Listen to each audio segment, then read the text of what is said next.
Zile zile yo alerg Gal mile mile mile mile. Yeah, Assalamualaikum warahmatullahi wabarakatuh. Apa khabar guys? Kita welcome to Sukatiku channel. Kita ada live tempat sama juga di bawah MRT track ya. Kita nak cerita tentang misteri, cerita hantu misteri tentang Makcik Karipap. Okey, cerita dia gini.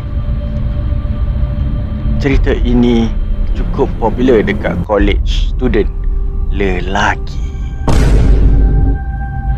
Cerita dia macam ni.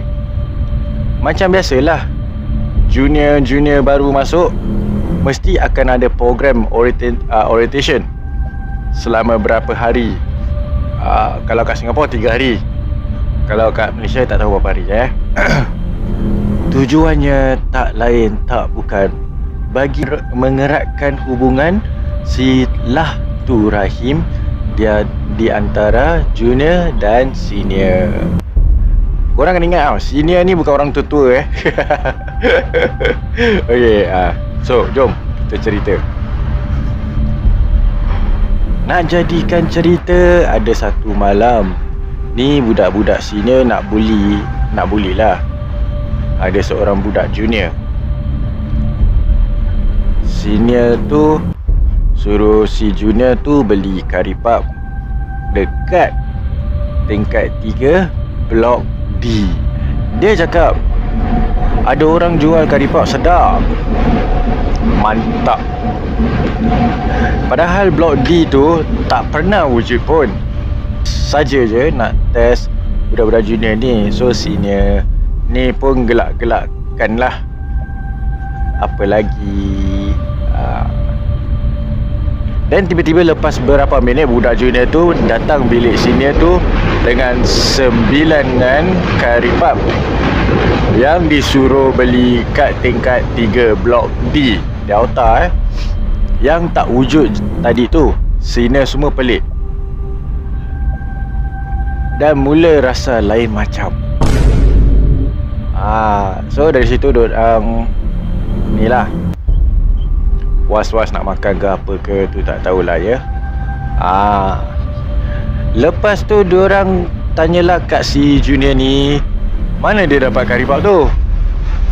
Junior tu cakap dia beli kat tingkat 3 blok D kat seorang makcik. Lepas tu makcik tu siap bagi pesanan kat junior tu. Cakap dengan senior awak tu, jangan bully budak junior tau. So budak junior tu angkat pesanan makcik tu. Dia angguk, dia jalan. Dah jalan sampai jumpa senior dia lah. Muka budak-budak senior masing-masing dah bertukar pucat. Rasa terkejut sampai menggigil satu badan. Persoalannya, kalau blok D tu tak pernah wujud, macam mana budak junior tu boleh sampai ke situ? Apa jawapan anda? Kalau kena negeri korang tu kan, sekolah menengah kat Singapura ni kalau aku senior korang suruh belikan kita orang karipap, korang ambil tak arahan kita? Kalau korang jadi junior, korang sanggup tak belikan? Kalau boleh jangan bully orang baru, jangan bully orang lama. Ini semua cubaan. Ingat pesanan aku ni. So cerita kedua, hantu banduan. Apa tu banduan? Banduan tu prisoner lah. So hantu banduan. Okay, hantu banduan. Masa hari pertama sekolah, kiranya masa form 1, malam tu dalam pukul 2 pagi, aku tersadar. Tak tahu pasal apa boleh tersadar. Tertiba macam tu. So bila dah tersadar, aku keluar dari dorm dan berjalan ke koridor. Aku pandang bawah, pandang blok lain. Aku pun tak tahu pasal apa aku jadi berani keluar dari dom pukul 2 pagi. So, apa perasaan anda bila anda tersadar bangun dari tidur tu kan? Sekali tengok jam dah pukul 2 pagi. Korang mesti bangun confirm-confirmnya lagi toilet. Pergi toilet, lepas tu patah balik. Jangan nak tengok kiri, kanan, atas, bawah. Mesti ada benda yang pelik-pelik korang punya mindset, fikiran bermain. Itu permainan syaitan. Okay? So lepas jalan-jalan, aku masuk balik dom dan baring atas katil. Masa tu semua kawan dah tidur mati. Ada bunyi kipas buruk je. Dan selepas aku selimutkan badan, aku terdengar bunyi orang jalan-jalan di koridor. Aku buka mata, tapi tak ada apa-apa pun fikirku. Mungkin kawan ke tandas kot. Tak apalah, sambung tidur balik. Then after a few minutes later, aku dengar lagi orang jalan-jalan. Kali ni bukan tapak kaki je yang bunyi, tapi ada sekali dengan bunyi nafas.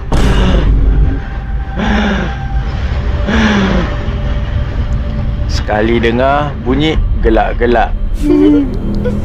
Halus macam tu. Oh, time tu memang tak berani buka mata lah. Aku dah fikir bukan-bukan dah. Hantu kot yang ni. Takkan orang. Tak lama lepas tu, memang sah bunyi footstep. Bunyi footstep ni dah masuk dalam dom aku. Kita orang tidur, tak tutup pintu. Kita orang buka, tutup pun tak ada makna sebab tak boleh lock. Lepas tu bunyi nafasnya jelas kedengaran. Aku dah tak berani nak buka mata. Takut kot. Takut terpandang lembaga hodoh, rambut panjang depan mata. Lepas tu katil aku digoyangkan. Fikirku takkan kawan yang tidur atas goyang katil kot. Tak mungkin. Salah. Hantu ni. Mulut aku kumat kamit baca doa dan surah yang aku ingat. Time tu badan aku mula tergetar.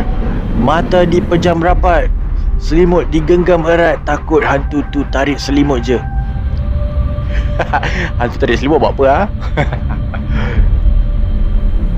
Dan aku pastikan kaki aku dilipat dengan lutut ke dada.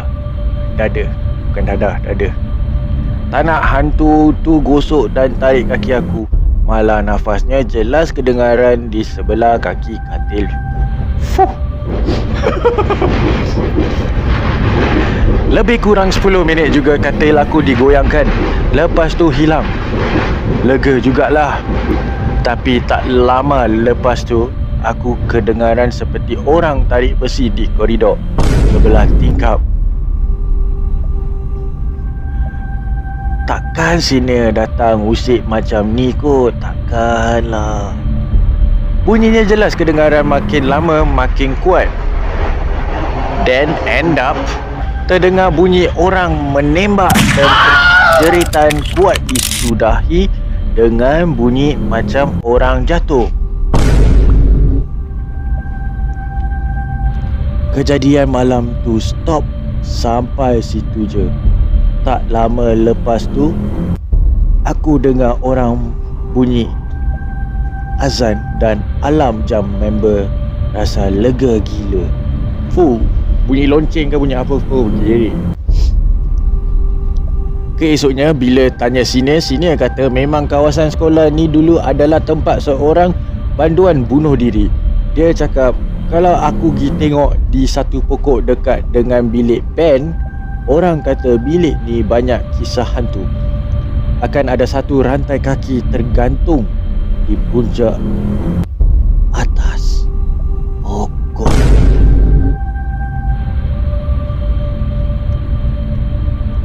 Okey. Dan ya, aku tengok memang ada rantai tu. Tapi aku masih ragu-ragu dengan cerita sebenar.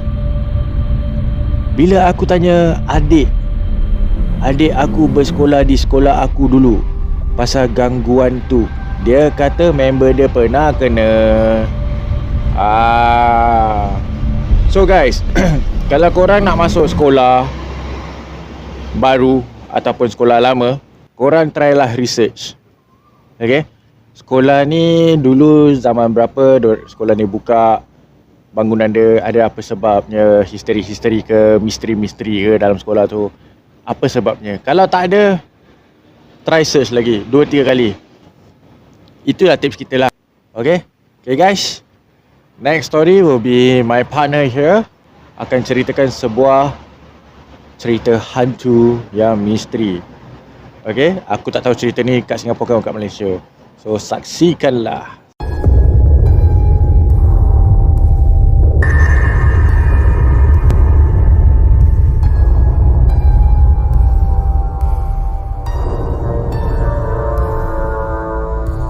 Okay, Assalamualaikum guys. Bersama saya lagi sekali. Okay, now saya akan bacakan kisah yang pertama ya. Kisah yang saya nak bacakan ni pernah terjadi kepada orang ni in real life So ianya bermula gini. Assalamualaikum. Kisah benar ini mengisahkan tentang pengalaman mengerikan yang dialami oleh seorang pelajar perempuan yang pada ketika itu bersekolah di asrama penuh. Sejak umurnya 13 hingga 17 tahun, sekolah asrama penuh beliau tidaklah terlalu jauh daripada rumah. Sejak bersekolah di asrama penuh, pelbagai perkara pelik telah berlaku dan disaksikan olehnya sendiri. Daripada ternampak benda-benda yang gaib, menyaksikan kerasukan, sehinggalah mengalami sendiri perkara tersebut. Nak dijadikan cerita, selepas menyaksikan perkara pelik di asramanya, dia mula mengalami sendiri perkara pelik di rumahnya ketika cuti semester penggal pertama. Pada hari pertama cuti sekolah, malam itu, beliau sedang di bilik. Jam menunjukkan 2:30 pagi. Dia tersadar dari tidurnya dan tiba-tiba rasa seolah-olah ditindih dan tidak dapat bergerak. Tetapi beliau masih boleh menyaksikan segala apa yang berlaku di biliknya. So dah ibarat macam dia kena hempap, tak boleh nafas, tapi dia masih boleh nampak lah things that happen. Semua benda bergerak terlalu lambat, termasuk jam di dinding tidak mengetik seperti selalu. Malahan kipasnya juga berputar terlalu perlahan sehingga dia boleh melihat bilah kipas satu persatu. Tiada apa yang mampu dilakukan melainkan membaca ayat-ayat suci Al-Quran yang diketahuinya. Tetapi tiada apa yang berubah sehinggalah jam 4:30 pagi. Ketika itu, bapanya sudah bangun untuk bersiap pergi ke kerja. Beliau tidak memberi tahu perkara tersebut kepada keluarganya dan kawan-kawannya dan menganggap perkara itu hanyalah sebuah mimpi. So dia nak bilang pun dia macam fikir-fikir, nanti kalau aku bilang kan orang tak percaya aku, nanti orang ingatkan aku buat cerita. Namun malam kedua di rumah terjadi perkara yang sama seperti hari yang pertama. Malah lebih seram apabila dia melihat banyak tengkorak berada di dalam biliknya dan juga di penjuru biliknya. Terdapat satu lembaga hitam berdiri diam sambil melihatnya. Dia masih kaku dan tidak dapat berbuat apa-apa. So dia macam shock lah, in a shock lah. Sehinggalah habis cuti semester, malamnya dihantui perkara tersebut. Dan itu membuat dia lemah dan sangat-sangat takut untuk tidur. Setelah pulang sekolah, dia segera berjumpa ustaz yang sering membantu jika terjadi kejadian pelik di sekolahnya.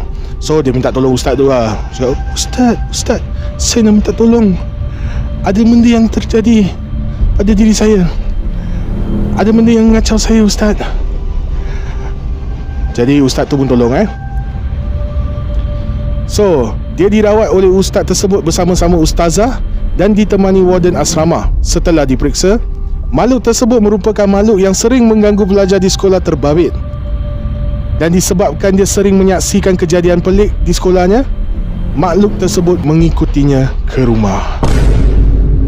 Setelah habis dirawat, dia tidak lagi diganggu. Malah tidurnya di rumah sangat lena.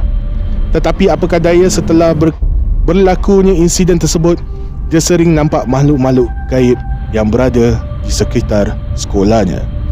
So like I say, benda-benda gini kan, tak kisah malam, tak kisah siang, dia akan berada di mana-mana saja. So diorang ni sentiasa ada lah. Cuma kalau kita tak ganggu diorang tak ganggu kita. Tapi kadang-kadang kita tak ganggu diorang ganggu kita kan. So macam biadab jugalah ni hantu-hantu ni kadang-kadang. So nak buat macam mana kan, dah diorang macam gitu kan.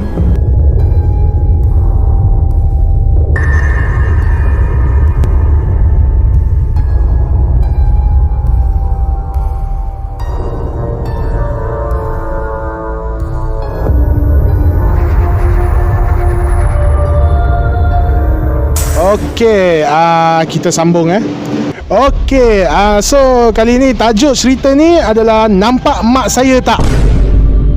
Okey, jalan cerita seterusnya bermula begini. Pada suatu malam, ada seorang lelaki yang berasal dari Kuala Lumpur mahu pulang ke rumah pada waktu malam. Selalunya ramai orang memilih untuk mengguna lebuh raya Karak pada waktu malam kerana mahu mengelakkan kesesakan jalan raya dan juga bahang panas matahari. Namun lelaki ini yang begitu suci pemikirannya daripada kisah-kisah hantu di lebuh raya Karak terlalu penat pada waktu malam itu, lalu memilih untuk berhenti memandu dan tidur di dalam kereta di tepi jalan. Baru saja beberapa minit dia terlelap, dia kembali dikejutkan dengan bunyi ketukan tingkap dari luar. Rupa-rupanya ada seorang budak lelaki yang merenungnya tanpa berkelip-kelip dan bertanya kepadanya di mana ibunya. Mana ibu? Ibu mana? Pemandu itu masih mempunyai naluri yang kuat. Nalurinya kuat mengatakan dia harus menghidupkan enjin kereta dan memecut laju, dan jangan mempedulikan budak misteri itu. Pemandu itu pun terus meninggalkan tempat tersebut dengan kereta yang dipecut laju. Namun begitu, dia melihat budak itu masih mengejar dengan laju dan terus bertanya jika pemandu itu tahu di mana ibunya. Mana ibu saya? Mana ibu? Kemudian sebuah kereta polis peronda pun muncul, lalu mengekori kereta lelaki tersebut. Ketika itulah hantu budak sesat cari ibu itu menghilangkan diri. Lelaki ketakutan dari Kuala Lumpur itu pun menceritakan segala-galanya kepada pegawai polis. Pegawai polis memberitahu lelaki tersebut, pada suatu ketika dahulu ada kemalangan berlaku di sini. Kemalangan itu berlaku dipercayai kerana penumpang di dalam kereta tersebut tidak memakai tali pinggang keledar keselamatan masa memandu. Dalam kemalangan itu, ibu kepada budak tersebut telah tercampak keluar dari keretanya. Manakala budak tersebut kekal di dalam kereta, budak itu merayau-rayau mencari ibunya sehingga kini. Jadi ada orang kata semasa kemalangan itu berlaku, budak itu yang duduk di bahagian depan, manakala ibunya sebagai pemandu dalam kemalangan itu, cermin pecah dan kaca menusuk ke mata budak itu. Oh, cerita ni seram seram gila. To me is very seram. Korang bayangkan dekat tingkap tu, abang, nampak mak saya tak bang? Mak saya mana? Kalau kena aku lari. Mana nak tunggu apa lagi? Tengok kau terus cabut. Okey lah, so itulah dua cerita daripada saya dan dua cerita daripada Aim. So kalau ada cerita lagi si Aim nak tambah-tambah, macam nak baca lagi satu, so kita akan bagi dia. Okay, so now from me that's all. Assalamualaikum warahmatullahi ta'ala wabarakatuh.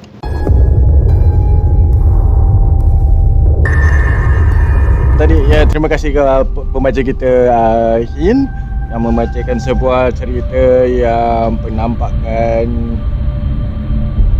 nampak mak saya tak.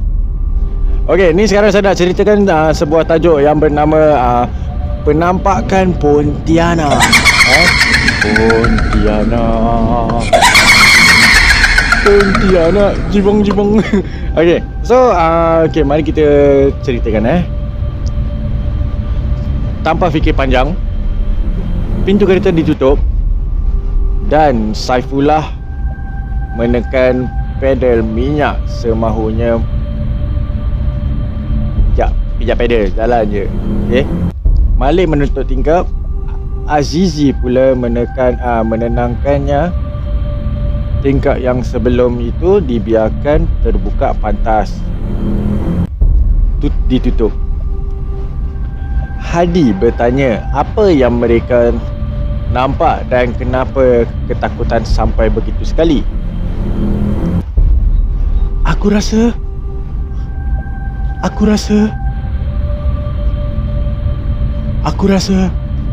aku nampak Pontianak.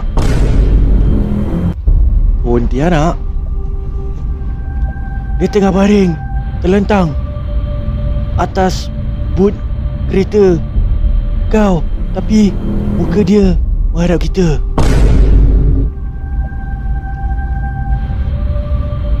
Masa aku toleh ke belakang tadi, mata aku betul-betul nampak mata je. Habis, kata Saifullah ketika menceritakan detik cemas dia dan rakan-rakannya disapa makhluk halus di Lebuh Raya Karak. Lebuh Raya Karak, guys. Lebuh Raya Karak.